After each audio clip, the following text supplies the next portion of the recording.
Bismillahirrahmanirrahim. Bismillahirrahmanirrahim. Assalamualaikum warahmatullahi wabarakatuh.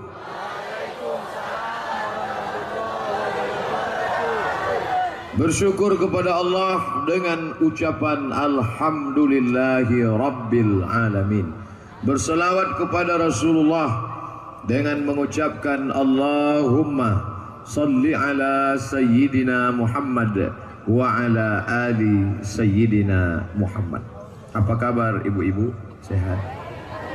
Bapak-bapak? Kenapa yang Ustadz Somad sapa ibu-ibu duluan sesuai pesan ladies first? Yang mendengarkan tausiah di tengah panas dapat pahala 1. Yang di bawah pokok kayu 50%. Yang 50 pokok kayunya. Yang di bawah tenda kita tidak berani karena profesor dan mau yang ada jabatan ataupun tidak, mau yang besar maupun yang kecil. Hadirin hadirat muslimin muslimat, yang besar tak dihimbau gelar, yang kecil tak disebut nama. Insya Allah kita semua dimuliakan Allah subhanahu wa ta'ala. Amin ya rabbal alamin. Yang membaca Al-Quran tadi Al-Mukarram Dr. Andus Haji Ahmad Muhajir. Tahun 1980 beliau juara di Makkah Al-Mukarramah. 1980 saya baru merangkak. Beliau sudah juara 1. Di mana dikumpulkan qori-qori di dunia, juara internasional dunia, beliau juara. Andai ada musabaqah dunia akhirat, menang juga beliau. Begitulah hebatnya. Dari mana beliau berasal? Perbaungan. Perbaungan itu di mana dulu? Kerajaan Serdang. Sekarang posisi kerajaan Serdang Sumatera Utara. Yang ceramah ini dari mana? Nama kampung halamannya Silau Laut. Posisinya di mana dulu? Kerajaan Asahan. Kerajaan Asahan dan kerajaan Serdang tunduk di bawah kerajaan Samudra Pasai Aceh. Jadi nanti jangan beritanya dipelintir, karena sekarang banyak orang yang suka melintir gara-gara cita-citanya tukang kepang rambut jadi wartawan. Akhirnya berita dipelintir. Apa bunyi beritanya? Orang Aceh tidak pandai ngaji, tidak pandai ceramah, lalu ngundang qori dan penceramah naturalisasi. Padahal kami sebagai anak-anak bangsa mengenang sejarah masa lalu, masa silam. Dulu kerajaan Aceh yang besar, 4 kerajaan Melayu di bawah, Aceh di atas, turun ke bawah kerajaan Melayu Langkat. Itulah Masjid Azizi yang besar di Tanjung Pura. Turun ke bawah kerajaan Melayu Delhi. Itulah istananya tegak berdiri, Istana Maimun. Turun ke bawah kerajaan Serdang. Itulah kampung halaman Al-Mukarram Ustadz Ahmad Muhajir. Turun ke bawah kerajaan Melayu Asahan. Ada seorang raja bernama Sultan Iskandar Muda. Sultan Iskandar Muda mau mengunjungi kerajaan besar di Malaya bernama Kerajaan Kesultanan Malaka. Sebelum sampai ke Malaka, dia singgah di sebuah tanjung. Di tanjung itu ada balai-balai, maka disebut negeri itu sebagai kota Tanjung Balai, sekarang Kabupaten Asahan. Menikah dengan seorang gadis bernama Putri Selendang Ungu. Lalu kemudian hasil pernikahan itu lahir seorang anak laki-laki bernama Abdul Jalil. Itulah yang menjadi sultan pertama kerajaan Melayu Asahan, Sultan Abdul Jalil, yang mengalir darah Sultan Iskandar Muda dalam dirinya. Maka 4 kerajaan ini yang sekarang disatukan dalam provinsi Sumatera Utara berbatasan langsung dengan kerajaan Siak Sri Indrapura Riau. ketika itu empat ini tidak berani diusik oleh Belanda. Kenapa? Karena ada serigala singa besar menjaga dia, persis seperti saya saat ini. Saya saat ini berceramah, maka semua mahasiswa Civitas Akademika diam mendengarkan. Padahal yang ceramah ini hanya LCMA, lagi cemas menghadapi anak-anak unsia. Kenapa mahasiswa ini bisa tenang mendengarkan?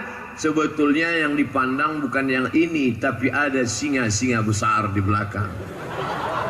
Yang gagah, yang perkasa, yang profesor, yang guru besar. Mereka yang ada di belakang. Disangka orang ini yang didengarkan. Bukan. Inilah bahasa Melayu istilahnya menumpang tuah. Jangan sampai kita tidak sadar diri, tahu diuntung, merasa kita yang bertuah.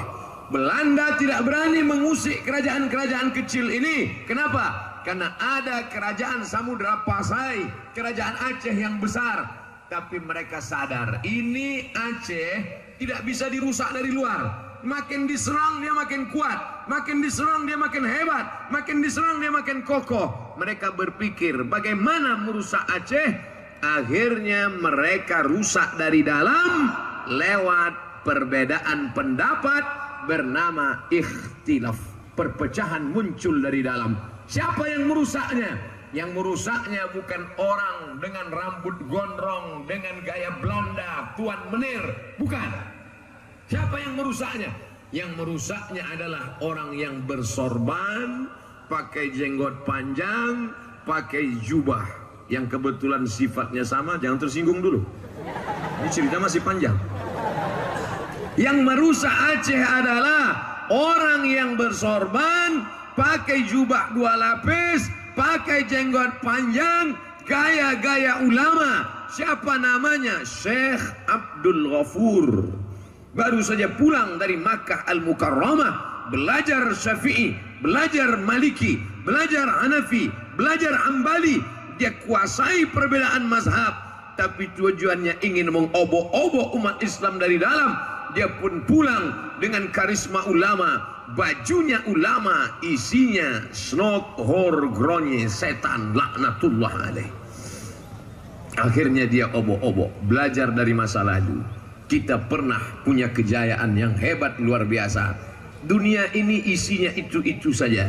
Sejarah berulang, musim berganti, tapi dunia tak pernah berubah. Dulu namanya Snok Horgronye, munafik kafir, dia robah namanya menjadi Abdul Ghafur. Pura-pura dia masuk Islam, tinggal 6 bulan di Makkah. Didekatinya ulama Nusantara yang kebetulan hebat waktu itu, menjadi ahli hadis, ahli tafsir di Makkah. Laki-laki itu bernama Syekh Muhammad Nawawi Al-Bantani. Al-Bantani sudah jadi provinsi Banten. Satu lagi ulama besar menjadi imam Masjidil Haram, Syekh Ahmad Khatib Al-Minkabawi. Al-Minkabawi suku besar Minangkabau.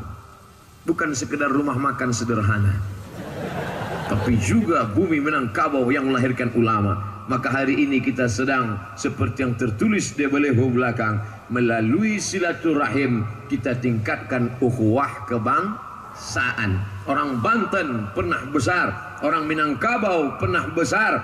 Aceh jangan tanya lagi tentang kebesarannya. Yang menulis kebesarannya siapa? Saya dengan mata kepala saya sendiri melihat di perpustakaan tempat saya kuliah, Darul Hadis di Rabat, Maroko. Lalu saya buka buku itu, ditulis oleh seorang laki-laki eksplorer dunia, keliling dunia dia. Sebelum dia pergi ke Aceh, dia umrah dulu di Makkah. Tawaf, sa'i, tahallul, dia langkahkan kaki dari Masjidil Haram. Bismillah tawakkaltu 'ala Allah, la haula wala quwata illa billah. Dia lanjutkan perjalanan. Dia pun bercerita dalam buku itu, aku sampai ke sebuah negeri bernama Sumatra. Dia tulis di situ, Sumatra. Di pucuknya aku turun, aku lihat rajanya menghormati ulama. Ulama-ulama diberikan naik kuda dan gajah. Kuda dan gajah waktu itu mungkin sekarang alpat lah. Bukan maksudnya ulama mau dikasih mobil dinas, enggak, sikit pun tidak ada. Jangan tersinggung. Kadang penguasa ini kalau kita ngomong ini dia tersinggung. Ya kalau mau dikasih nggak apa-apa. Aku melihat ulama dan rajanya akrab. Mereka berjubah warna baju dan putih. Apa nama bukunya? Kalau tidak percaya sudah diterjemahkan ke bahasa Indonesia yang tidak bahasa Arab. Bukunya berjudul Rihlah Ibni Battutah. Makamnya masih ada sekarang di Maroko. Makanya nama saya buat di internet Somad Maroko. Banyak orang nanya, kenapa Ustadz buat Somad Maroko? Kenapa tidak Somad saja? Pengalaman pernah saya tulis di Google Somad, keluar sinetron Bang Somad. Maka saya buat Somad Maroko. Karena saya pernah kuliah di sana, dan yang paling banyak di antara 30 sekian provinsi di Indonesia, di antara anak-anak bangsa yang paling banyak kuliah di Maroko adalah anak Aceh. Tapi terus terang, saya sama anak Aceh dulu waktu di Maroko kurang suka lah, kurang senang. Kenapa? Mereka duitnya banyak. Beasiswa dari APBD. Itulah. Maka saya tinggal di asrama, kurang suka. Sampai sekarang alhamdulillah. Yang paling banyak ngundang saya malah Aceh. Ceramah terbanyak, teramai, terpenuh halaman Ustadz Somad selama penceramah, selama memberikan tabligh akbar di Aceh. Kapan itu? Acara mengenang tsunami bulan 12 kemarin. Setiap saya pergi pasti ditanya orang, Ustadz Somad, ya kemarin kami tengok acara live internet Ustadz yang paling ramai di Banda Aceh ya. Ya. Berapa itu Ustadz? Saya nggak ngitung saya bilang. Tapi ramai luar biasa. Itulah ceramah internasional. 2 bulan yang lalu saya ke Brunei Darussalam, jumpa masyarakat sana. Ustadz masih ingat dengan saya? Di mana kita ketemu? Waktu acara malam di Aceh. Oh iya, Masya Allah. Iya Pak, ingat. Bapak Ibu yang dimuliakan Allah Subhanahu wa Ta'ala, ini kebanggaan. Selama di Aceh ini udah saya hitung-hitung dapat rencong lebih 10. Rencong di kanan, keris di kiri, dompet hilang juga. Bapak Ibu yang dimuliakan Allah Subhanahu wa Ta'ala, kebanggaan luar biasa bisa datang bersilaturahim. Kami di Riau namanya Universitas Riau, UNRI, yang dibawa nama daerahnya. Di Sumatera Utara namanya USU, Universitas Sumatera Utara. Tapi di Aceh mestinya UNA, Universitas Aceh.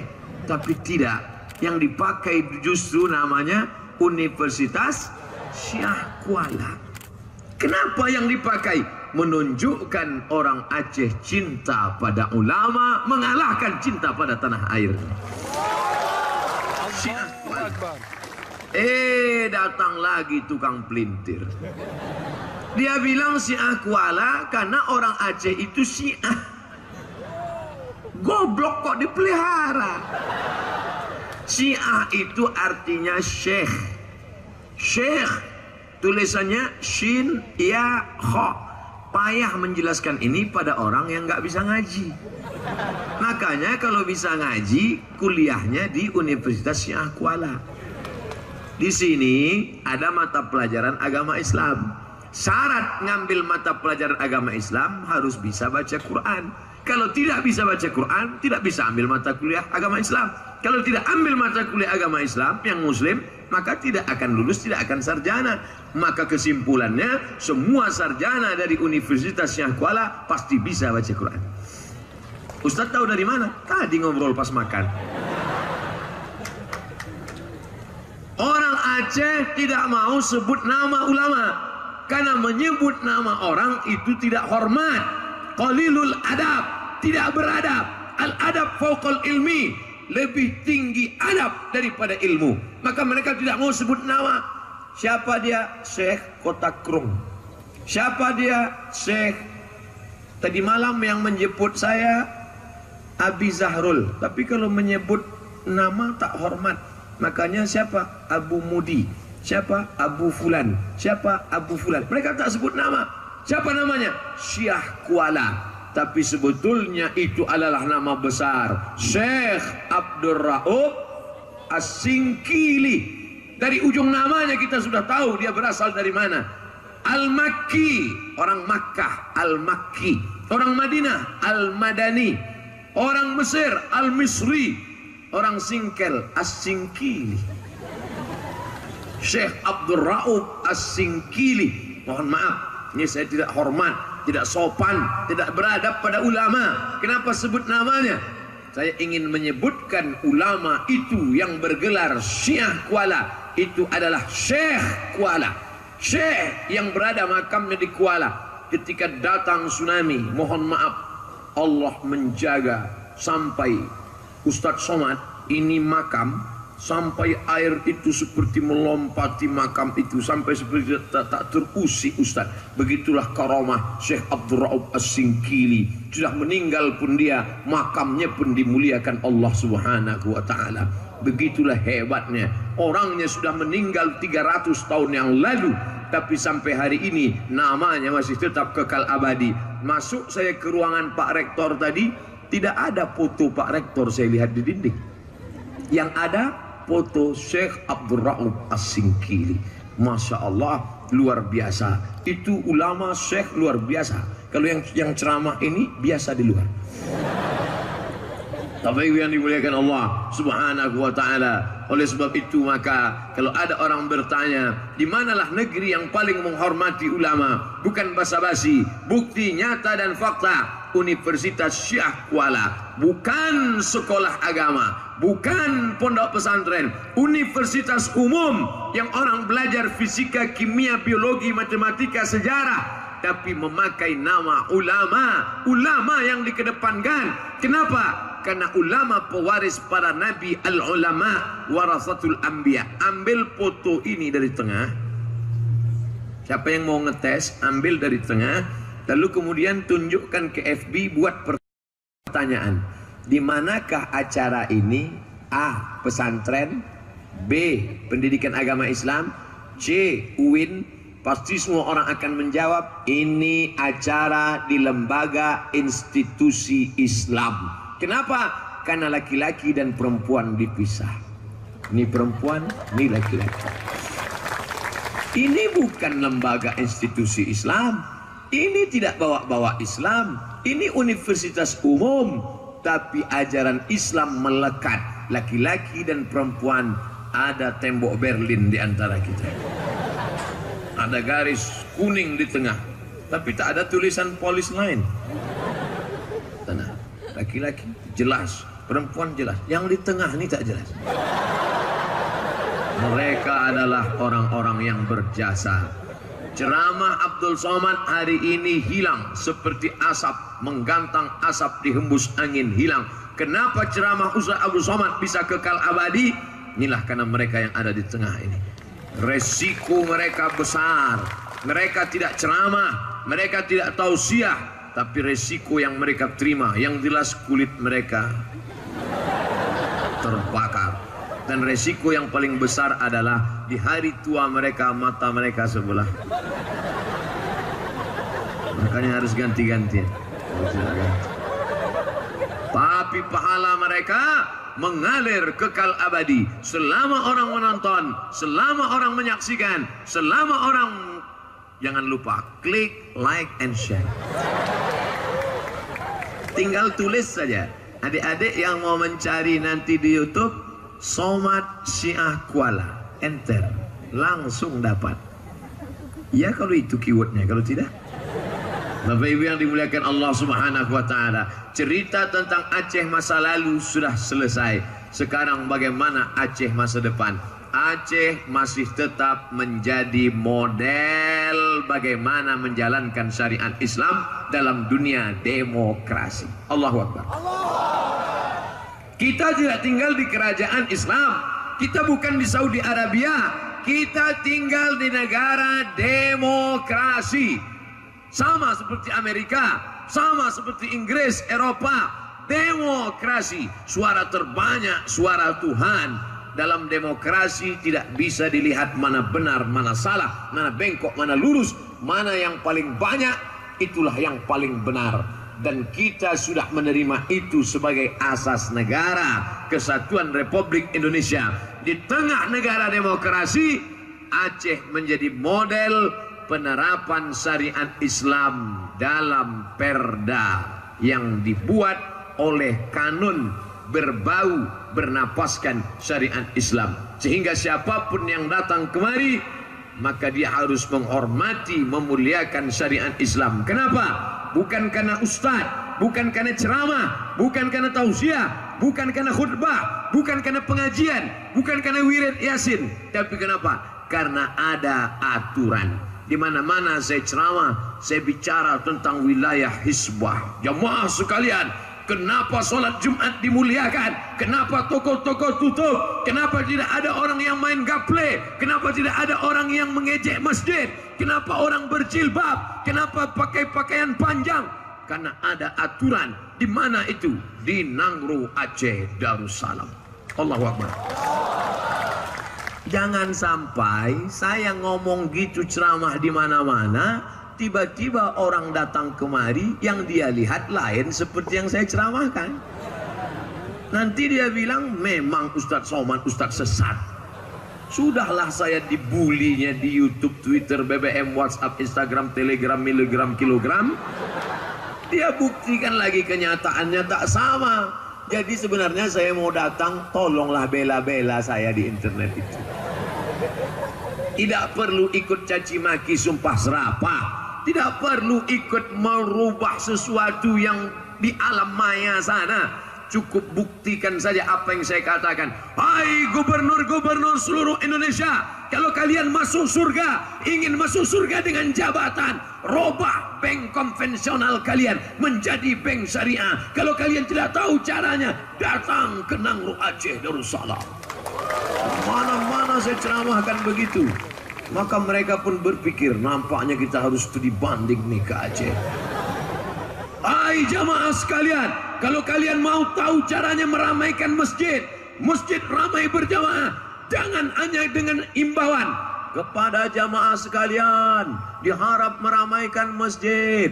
Akhirnya datanglah yang ke masjid itu orang-orang yang pertama jantung koroner, kedua diabetes meletus, ketiga asam urat kambuh, yang keempat tak ada penyakit tapi malaikat maut sudah dekat-dekat. Kenapa masjid bisa ramai? Ternyata ada perda. Orang ngomong, apa ini perda ngatur-ngatur orang dengan masjid? Ini kan masalah personal. Masalah personal saya dengan Tuhan, jangan diatur-atur agama. Agama cukup ngatur 3 saja. Akikah, walimah, takziah. Ini agama apa ini? Ini agama Islam yang disunat. Ini agama Islam yang dikebiri. Islam mengatur manusia dari segala macam aspeknya. Kenapa gelas ini ditutup? Karena takut lalat masuk. Ketika terbuka, lalat macam tak ada tempat mendarat lain, masuk dia ke situ. Idza waqa'a dzubabu fi ina'i ahadikum, kalau lalat masuk ke tempat air minum kamu, apa yang kamu lakukan? Nabi mengajarkan kalau lalat masuk ke tempat air minum kamu, celupkan. Kalau orang dulu ikut sunnah Nabi gitu, ada lalat masuk, celupkan. Orang sekarang enggak. Begitu nampak lalat masuk, langsung keluarkan HP, foto. Oh lalat, tak adakah tempat lain untuk mendarat?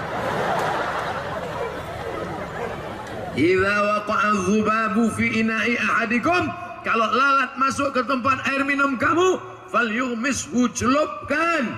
Fa inna fi ihda jinahaihi da'an shifaan. Fa inna fi ihda jinahaihi da'an, salah satu sayapnya mengandung bakteri penyakit.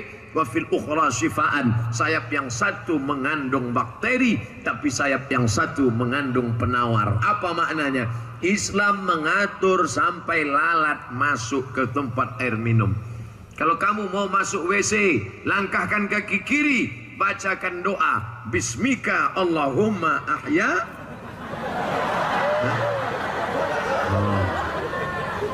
Ustadz mau ngetes aja, kira-kira jamaah masih konsen apa tidak. Seandainya jamaah diam, terserahlah Pak Ustadz mau baca apa ya. Yang penting cepat nih selesai. Dan biasanya orang kalau kena panas kurang cairan, dehidrasi, kurang fokus. Ternyata masih fokus. Masalah panas, Bapak Ibu jangan sakit hati karena kita sama-sama panas. Kenapa Ustaz tidak duduk di kursi, tidak? Saya mau menunjukkan bahwa saya sehat. Walaupun saya tadi malam sampai jam 1, ceramah sampai jam 2, sampai di hotel. Ceramahnya tak terlalu lama, fotonya lama. Kenapa Ibu yang dimuliakan Allah Subhanahu wa taala? Asal sampai ke Aceh ini berjumpa dengan orang-orang baik di bumi para ulama, orang-orang soleh. Mengapa kita sehat? Sesungguhnya kita sehat bukan karena suplemen, kita sehat bukan karena makanan. Itu hanya usaha ikhtiar saja. Kita sehat karena Allah. Allah buat kita sehat, Allah buat kita sakit. Innama amruhu ila arada syai'an ayyakula lahu kun. Kenapa Ustaz Somad bisa sehat sampai hari ini? Semua orang Aceh mendoakan saya dari sejak tadi malam, apalagi mereka dapat berita pesawat delay, semua mereka mendoakan. Dari mana Ustaz tahu? Dari FB. Ya Allah, cepatlah Ustaz Somad sampai. Tiba-tiba komennya, amin, amin, amin, amin, amin, amin, amin. Tapi jangan cuma doa FB, ungkapkan di alamnya nyata. Sekarang komunikasi kita sudah banyak yang rusak gara-gara internet. Dulu kalau ada orang anaknya nikah, dia datang mendoakan di depannya. Barakallahu lakuma wa baraka alaikuma wa jama'a bainakuma fi khair. Ini menantu bapak ya? Iya. Di rumahnya di mana? Di Banda Aceh. Oh, dekat dari Unsiah. Dekat. Oh, bapaknya si Anu. Iya, bapak dia dengan bapak saya ada hubungan. Bapak-bapak. Dulu komunikasi baik. Tiba-tiba berubah. Datang tapi tidak lagi bisa bertanya.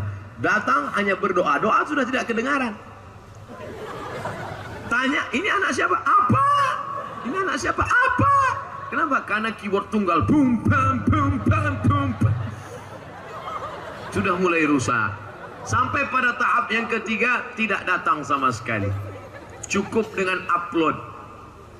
Barakallahu lakuma wa baraka alaikuma wa jama'a bainakuma fi khair. Selamat menempuh hidup baru. Semoga sampai ke Pulau Harapan. Selamat dari dipukul ombak dihempas gelombang, karangnya tajam.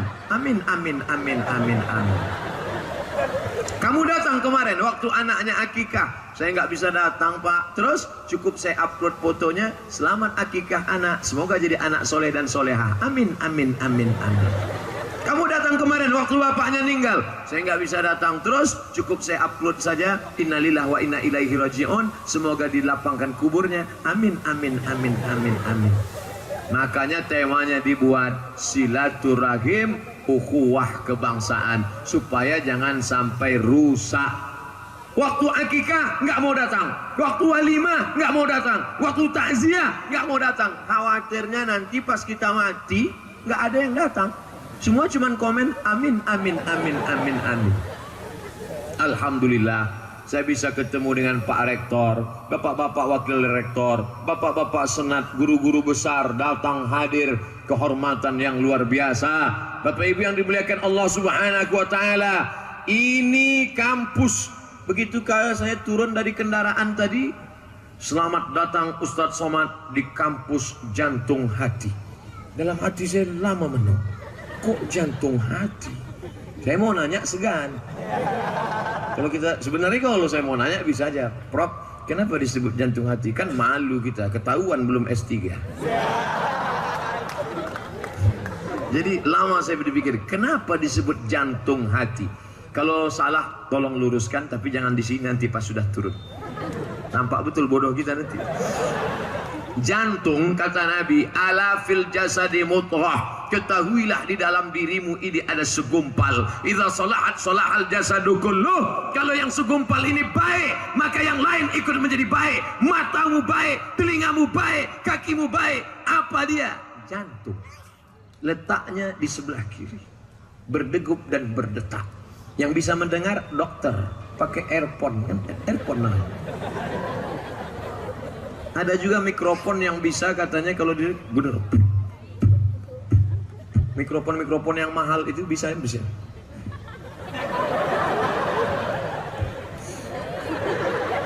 Makanya kalau sudah jantungnya bermasalah, si Anu meninggal kenapa?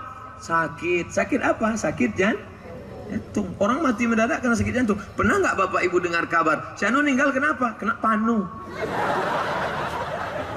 Nggak pernah. Nah, maka ketika dikatakan kepada saya, selamat datang di kampus jantung, jantungnya Aceh adalah Unsyah. Kalau jantung ini bermasalah, maka akan bermasalah di kepala dinas, kepala kantor, kepala badan, baik yang ada kepala maupun tak ada kepala. Ini menjadi jantung. Lah, lalu kenapa disebut dengan hati? Kenapa Unsyah adalah hati? Sesuai, sentuhlah dia tepat di hatinya, dia akan jadi milikmu untuk selamanya. Maka siapa yang sudah menyentuh hati Aceh Unsyah, yang lain sudah tunduk dan patuh insya Allah. Saya heran juga kenapa saya dibawa ke sini belakangan. Mestinya di sini duluan. Kalau sudah sempat menyentuh hati Unsyah, yang lain akan tersentuh hatinya insya Allah. Agak-agaknya begitulah penjelasannya. Kalau salah, tolong besok keluar tulisan kekeliruan UAS. Bapak Ibu yang dimuliakan Allah Subhanahu wa Ta'ala, yang tegak tadi kita lihat berdiri, itu adalah buah dari kampus jantung hati Aceh yang menjadi ikatan alumni Universitas Syah Kuala. Mereka yang sekarang menjadi anggota parlemen diambil dari kata parler. Parler bahasa Prancis artinya ngomong. Saya tidak bisa ngomong Prancis. Je ne parle pas français. Parler. Ustaz kok fasih ngomong itu? Dulu di Maroko ngomong itu terus. Kalau ada orang ngomong Prancis, ça va bien, très bien, jawabannya itu, je ne parle pas français. Saya nggak bisa bahasa Prancis.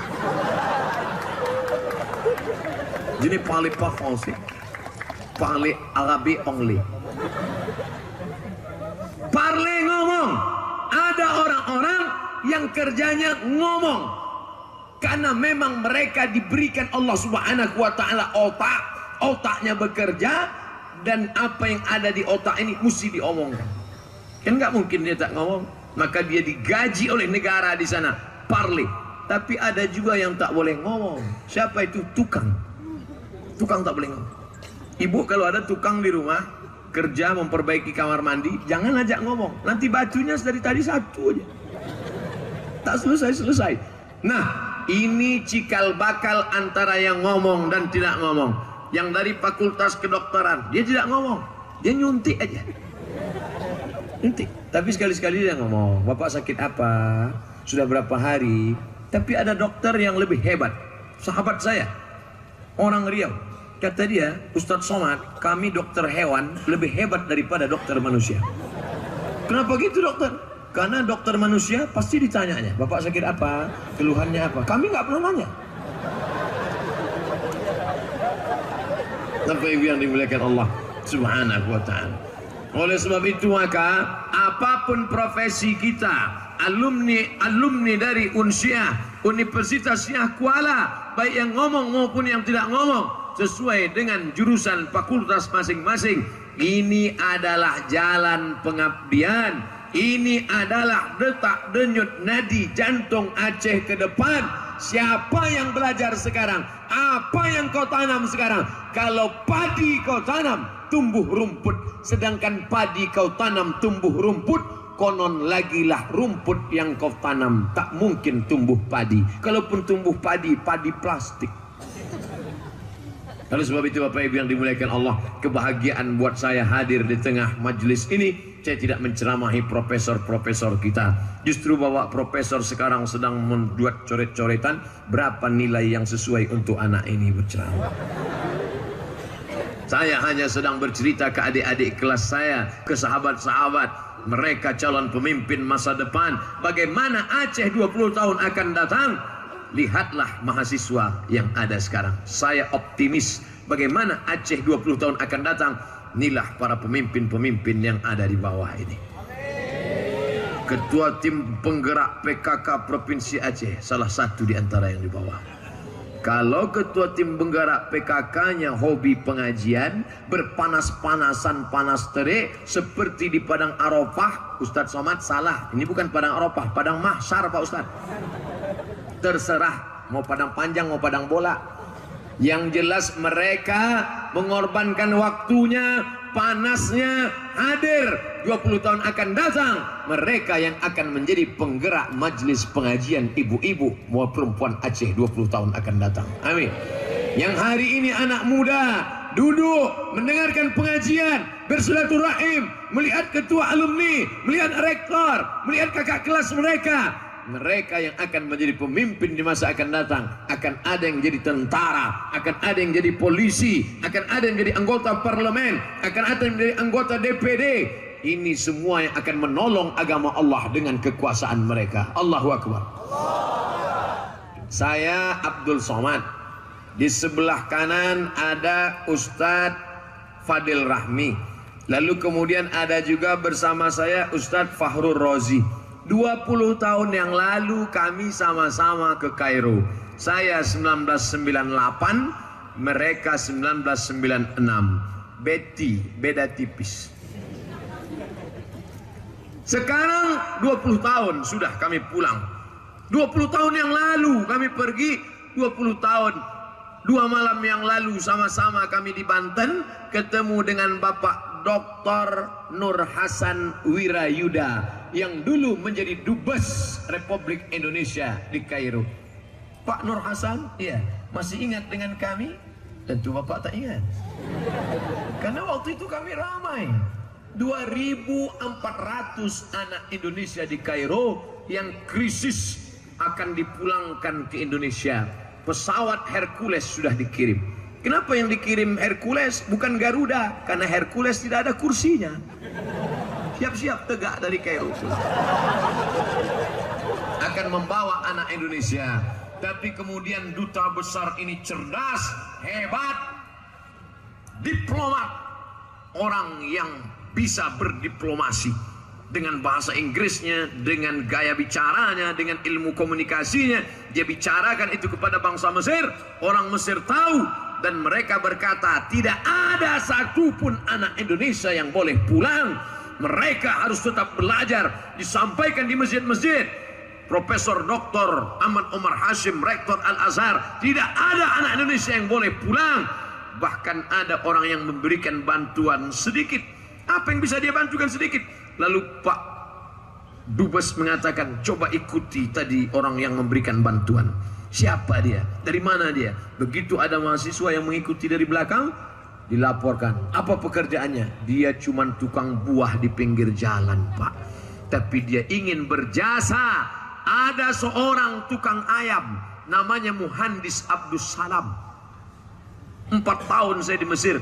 Setiap bulan Ramadan dia kasih kami uang. Ramadan 300 pon, Ramadan 300 pon. Uang Muhandis Abdul Salam tidak saya belikan makanan. Karena kalau saya belikan makanan membusuk, mengisi septic tank. Saya bawa ke toko buku, saya belikan ke buku Al-Fiqhul Islami wa Adillatuh. Lalu kemudian buku itu saya bawa pulang. Sekarang buku itu saya baca, saya sampaikan ke ceramah. Mengalir pahalanya ke Muhandis Abdul Salam. Walaupun dia hanya seorang peternak ayam, tapi pahalanya. Suatu ketika kami anak Indonesia berkumpul bertanya, Muhandis, ya, kami anak Indonesia merasa berutang budi kepada engkau. Apa yang kau inginkan dari kami? Apa kata Muhandis Abdul Salam? Aku tak ingin kalian balas aku. Aku tak ingin kalian berikan apa-apa kepadaku. Aku hanya ingin pulanglah ke negerimu, nak. Sampaikan Islam ke semesta alam. Sampaikan kepada seluruh masyarakat Indonesia. Dan hari ini kami pulang. Saya di Riau, Ustadz Fadil Rahmi di Aceh, Ustadz Fahrul Razi di UIN. Kami semua mengabdikan ilmu. 20 tahun yang lalu kami masih muda. Hari ini saya muda, mereka agak tua sedikit. Bapak Ibu yang dimuliakan Allah Subhanahu wa taala. Begitu cepat berlalu. Sahabat, kawan, 20 tahun yang lalu kita sama-sama di Kairo. Hari ini kita pulang ke kampung halaman kita masing-masing. Aku di bumi Aceh Nangrus Salam kalian undang sebagai tamu, tapi aku tidak merasa tamu. Aku adalah sahabat kalian yang dulu sama-sama kuliah. Beliau nelpon saya, Assalamualaikum. Waalaikumsalam. Sekarang dia manggil Ustadz, dulu mat aja. Assalamualaikum Ustadz, kata. Waalaikumsalam. Saya asal saya tengok nama dia di HP, tak normal detak jantung saya. Ini pasti minta jadwal nih. Bisa ke Aceh? I am coming. Saya pun datang, alhamdulillah. Ini senior, 2 kali senior. Pertama kali kakak kelas di Darul Arafah, dia angkatan 91, saya angkatan 92, 93, saya masuk 93. Di Darul Arafah senior, di Mesir senior lagi, Ustadz Fadil Rahmi. Oleh sebab itu tak berani menolak, takut kualat. Dulu orang tua ngasih tahu, kalau orang-orang tua kita jangan dilawan, nanti bisulan. Hari ini berjumpa. 20 tahun yang lalu kami masih muda, masih kuat mengejar bis di Kairo. Sekarang setelah 20 tahun berlalu, pertanyaannya, anak sudah berapa? 10 tahun akan datang, kalau kami ketemu lagi, pertanyaannya, sudah sakit apa? 10 tahun lagi kalau ketemu, pertanyaannya, makam si Anu di mana? 10 tahun lagi kalau ketemu, pertanyaannya, kau pakai pempes merek apa? Begitulah adik-adikku yang sekarang sedang kuliah di Unsiah Universitas Syah Kuala. Sekarang kalian muda-muda belia, persis seperti 20 tahun yang lalu saat kami sama-sama kuliah. Ustadz Fadil ngirimkan foto waktu saya dan kawan-kawan baru berangkat. Ustadz Somad, tengok fotomu waktu pertama dulu. Oh iya, kami transit di Yordania. Nampak gambar saya transit di Yordania, pakai jas, pakai bloofer, pakai jaket hitam, pakai kacamata. Masya Allah, mau berangkat naik pesawat. Waktu itu di Yordan dingin, sampai di Kairo musim panas. Bapak Ibu yang dimuliakan Allah Subhanahu wa Ta'ala, yang dulu menjadi kebanggaan, yang dulu menjadi kesenangan, hari ini tak selamanya bulan purnama terang benderang. 15, 16 terang, tapi sampai masanya 25, 30 dia hanyalah bongkahan batu-batu dan pasir kering yang tidak lagi memakai.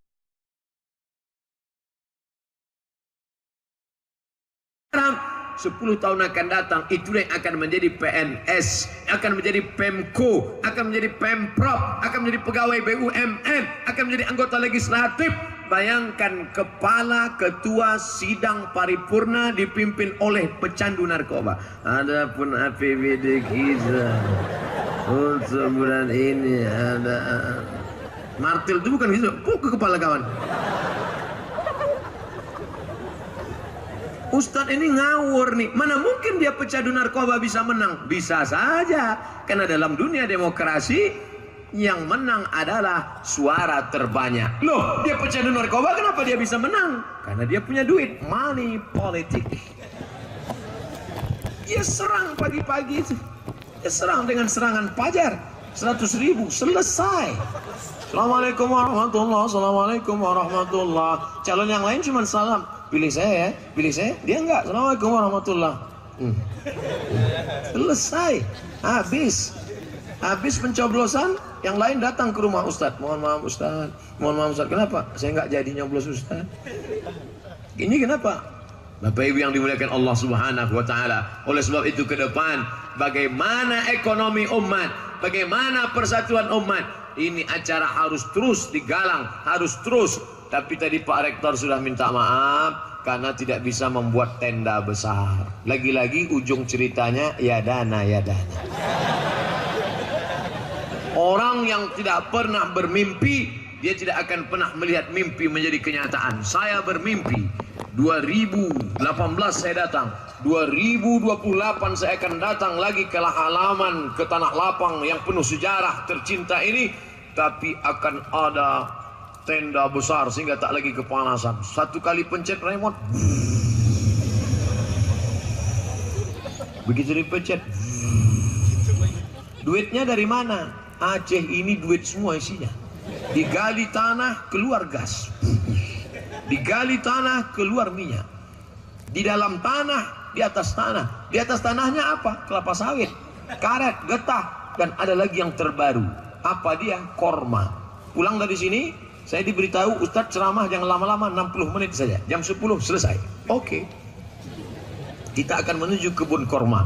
Kebun korma terluas di Indonesia, bukan di mana-mana. Di mana letaknya? Aceh. Lagi-lagi Aceh selalu menjadi pemimpin dalam segala hal. Raja yang pertama berkuasa Islam, Al-Malikul Saleh, raja yang soleh. Dari mana? Aceh. Bank dari konvensional berubah menjadi bank syariah. Di mana? Lagi-lagi Aceh yang berhasil membuat kanun Islami asasi menjadi acuan. Bagaimana perda? Dulu sempat saya ceramahkan, orang ketawa. Bapak Ibu tahu nggak di mana perda keluar perempuan nggak boleh duduk ngangkang? Aceh mengeluarkan. Makanya selamat. Di daerah lain banyak perempuan masuk angin. Dilarang. Perda tak boleh duduk ngangkang. Ya Aceh. Perda tidak boleh pacaran. Orang-orang yang tidak senang selalu berkata, apa ini? Ini kan privasi kita. Ini kan hubungan kita personal dengan Tuhan. Ngapa negara ikut-ikut ngatur? Yang ngomong gini cuma dua, Abu Jahal, Abu Lahab. Dalam setiap zaman mereka ada. Zaman Nabi aja mereka ada, apalagi zaman sekarang. Makanya kalau ada yang ngomong itu, jalan terus, anjing menggonggong kapilah berlalu. Nanti kalau ada yang ngomong, ini masalah privasi kita, masalah kita bisa baca Quran atau enggak, ini urusan kita. Masalah kita mau pakai jilbab atau tidak, ini urusan kita. Ini ngapa diurus? Gak usah dilayani, bilang aja anjing menggonggong kapilah berlalu. Kok bilang aku anjing ya? Enggak. Bapak Ibu yang dimuliakan Allah Subhanahu wa ta'ala. Oleh sebab itu ini mesti kita jaga bersama. Kalau tidak, Masya Allah, di Pekanbaru masjidnya namanya Masjid An-Nur. Masjid Aceh Baitur Rahman. Kalau Medan Al-Masun. Kalau di Pekanbaru Riau An-Nur. Di samping An-Nur banyak pohon korma. Tapi tidak berbuah. Akhirnya dipanggillah Profesor Korma, guru besar korma dari Thailand. Namanya Mr. Kolak. Mr. Kolak meneliti, dia lihat korma, akhirnya dia temukan penyebabnya. Kenapa ini tidak berbuah? Ternyata kormanya jantan semua. Itulah bukti bahwa LGBT tidak menghasilkan apa-apa. Nah, jadi belajar dari ini. Kalau ada nampak teman-teman kita yang sudah agak-agak mengarah ke sana, buatkan satu program Kampus Kunsyiah, nama programnya Be a Man. Memang mereka cara ngetesnya itu pertama, buat. Coba sebutkan Be a Man. Be a Man. Ah, sudah sembuh tuh tadi. Be a Man. Berbakat dulu. Nah, akhirnya dia teliti. Ternyata korma ini tidak penting jantan, yang penting betina. Betina. Ada satu jantan. Paham sendiri lah. Ibu jangan tersinggung, please. Jangan nanti ibu, kalau gini sih ceramahnya pulang aja gitu. Jangan. Masih panjang ceritanya. Nah akhirnya korma betina berbuah. Korma ini kita tidak tahu dia jantan apa betina, karena tak tahu di mana letak kelaminnya berada. Tapi berkat kemajuan teknologi dijamin Pak Ustadz, bibit ini 99% betina dan dijamin berbuah. Namanya korma tropis. Saya mendapatkan kiriman 10 batang pakai pos. Ustadz Somad, 10 batang korma siap tanam, 99,9% betina, dijamin berbuah. Sudah sampai ke Pekanbaru, silakan ditanam Ustadz. Saya mau tanam tak jadi, takut saya mati. Kenapa? Harganya satu batang 1.200.000. Kalau sampai dia mati, kita lebih kuat menangis daripada manusia mati. 1.200.000 men. Masih saya simpan di polybag. Nanti sampai masanya baru ditanam. Dari mana yang ngirim? Yang mengirim 10 batang korma dari Nangru Aceh Darussalam. Ada simpan. Sampai tua saya nanti, kalau mau bertanam, tanamlah tanaman yang bisa kau wariskan untuk anak cucumu. Dulu orang berpikir tanaman apa yang bisa kita wariskan untuk cucu? Toge. Nggak bisa. Ternyata tanaman kelapa sawit tidak sampai ke cucu karena umur sawit 25 tahun. Tapi ada tanaman yang kalau kita tanam sekarang sampai ke cucu. Apa dia? Korma. Karena umur korma 100 tahun. Bulan puasa Allah malakasumtu, makan korma. Balik haji, makan korma. Balik umroh, oleh-olehnya korma.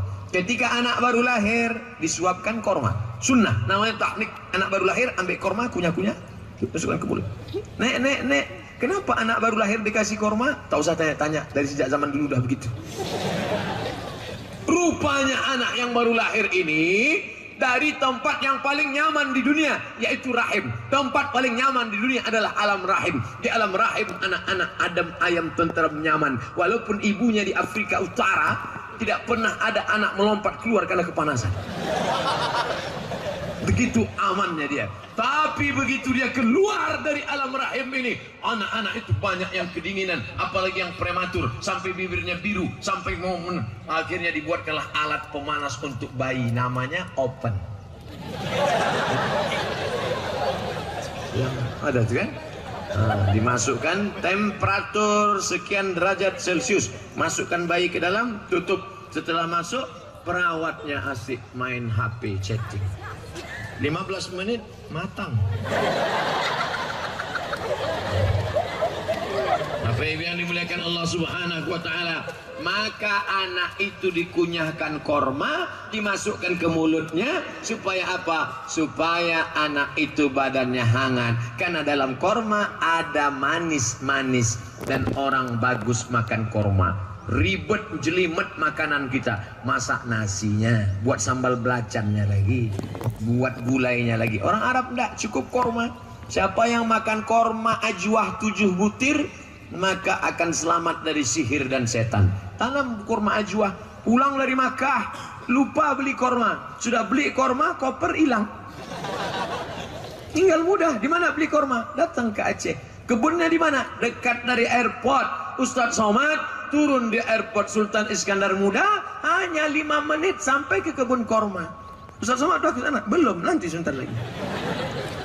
Bapak Ibu yang dimuliakan Allah Subhanahu wa taala, oleh sebab itu akan hadir anak-anak Aceh, para entrepreneur. Amin. Mereka yang akan menanam korma. Tidak mustahil orang Arab akan datang membeli korma kemari, karena dunia persaingan global. Maka sejarah Aceh masa lalu kita sudah, masa sekarang masa pembibitan, masa penggemblengan untuk akan datang. Memang yang namanya sekolah ini nggak ada yang enak, adik-adik, anak-anakku sekalian. Seorang anak lajang meletakkan cincin permata di tangan gadis buah hati belayan jiwa.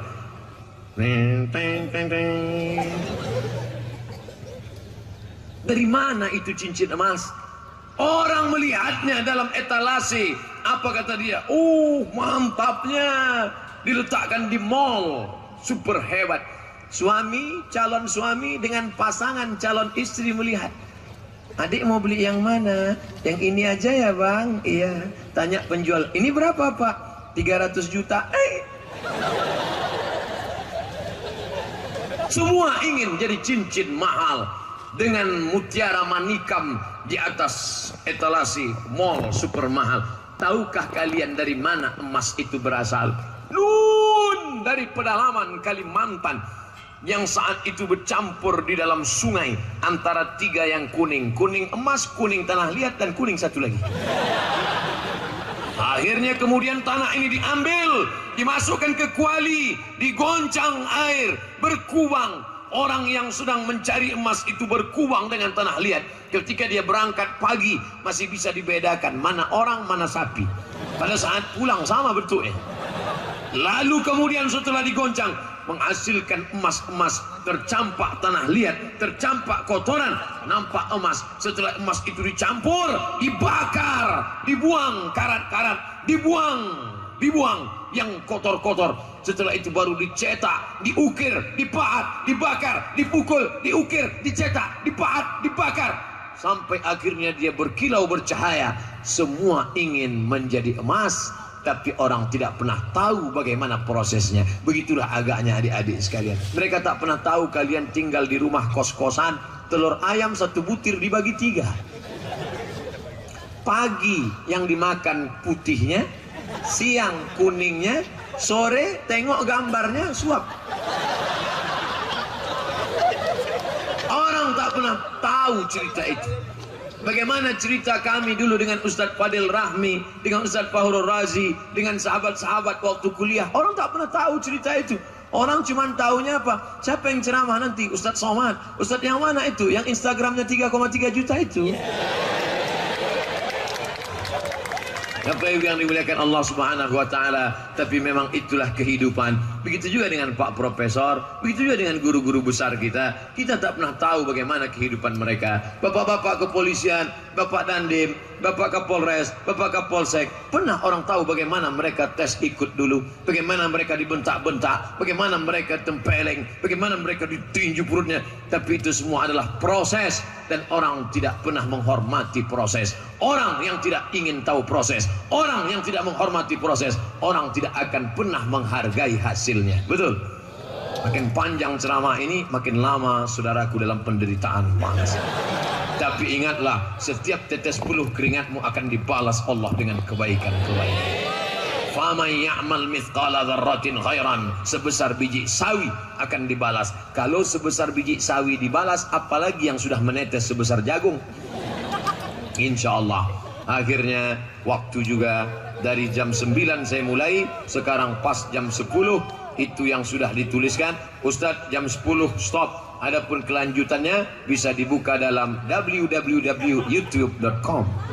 Ala hazihin niyah, untuk niat yang baik ini Al-Fatihah. A'udzu billahi minasyaitonir rajim. Bismillahirrahmanirrahim. Alhamdulillahi rabbil alamin. Ar-Rahmanirrahim. Maliki yaumiddin. Iyyaka na'budu wa iyyaka nasta'in. Ihdinas siratal mustaqim. Siratal ladzina an'amta 'alaihim ghairil maghdubi 'alaihim waladdallin. Amin. Allahumma anzilir rahmata wassalamata wal barakata ala hadhil jamaah. Turunkan keselamatan, kerahmatan, keberkahan kepada jamaah Universitas Syiah Kuala beserta seluruh sivitas akademikanya ya Allah. Allahumma waffiqna lima tuhibbuhu wa tardah. Berikan taufikmu kepada kami semua, para pemimpin-pemimpin kami, para penguasa-penguasa kami, untuk beramal dengan amal yang kau cintai dan kau ridai ya Allah. La tada' lana dzamban illa ghafartah. Segala dosa-dosa kami ampunkanlah ya Allah. Wala dainan illa qadaitah. Hutang piutang tolong kami melunasinya supaya kami terlepas dari riba ya Allah. Wala aziban illa zawajta. Yang galajang, yang gadis yang belum menikah, temukan dengan jodoh yang baik-baik, mudahkan urusan pernikahan mereka ya Allah. Wala raghiban illa anjabta. Yang ingin punya anak, berikan anak yang saleh dan salihah. Wala maridan illa syafaita. Yang sedang kau uji dengan penyakit, angkat penyakit mereka, sembuhkan untuk selamanya ya Allah. Wala mayyitan illa rahimtah. Yang meninggal dunia, curahkan rahmat, ampunan, kasih sayangmu ya Allah. Rabbana hablana minas salihin. Jadikan anak-anak kami anak-anak yang saleh dan salihah. Min huffazil Quran. Jadikan mereka para penghafal Al-Quran. Minal mujahidina fi sabilik. Orang-orang yang berjuang di jalanmu dengan agama, harta mereka menolong agamamu, nyawa mereka berikan untuk menolong agamamu ya Allah. Allahumma rabbana ighfir lana dzunubana, ampunkan dosa kami, wali walidaina, kedua orang tua kami, wali masyaikhina, guru-guru kami, abi-abi kami, wali asatizatina, ustad-ustad kami, wali masyaikhina, tuan-tuan syekh kami, wali muallimina, dosen-dosen kami, waliman sabaqana, saudara kami yang sudah mendahului kami. Allahumma ja'al kuburahum raudatan min riyadil jinan. Jadikan kubur mereka salah satu dari taman surgamu. La taj'al kuburahum hufratan min hufarin niran. Jangan jadikan kubur mereka salah satu dari lubang nerakamu. Allahumma khtim lana bi husnil khatimah wa la takhtim alaina bi su'il khatimah. Allahumma ja'al hadzal balada baladan aminan mutmainnah yatiha rizquha min kulli makan. Jadikan Nanggro, Aceh, Darussalam negeri yang aman, tentram, terbuka pintu rezeki dari segala penjuru ya Allah. Allahumma dafa'anna al-ghala wal waba wal fahsya wal riba wal zina. Jauhkan negeri ini dari malapetaka, bencana, riba, zina, narkoba, LGBT, perbuatan keji dan mungkar. Allahumma ja'al akhir kalamina inda intihai ajalina. Jadikan akhir kalam kami ketika ajal kami sampai, yang terakhir keluar dari mulut kami, la ilaha illallah Muhammadur Rasulullah sallallahu alaihi wasallam. Rabbana atina في الدنيا حسنة وفي الآخرة حسنة وقنا عذاب النار. وصلى الله على سيدنا محمد وعلى آله وصحبه وسلم والحمد لله رب العالمين. تقبل الله منكم منا wa minkum taqabbal ya karim. Banyak silap salah, mohon dimaafkan. Terima kasih segala perhatian, mohon maaf segala kekhilafan. Wassalamualaikum warahmatullahi wabarakatuh.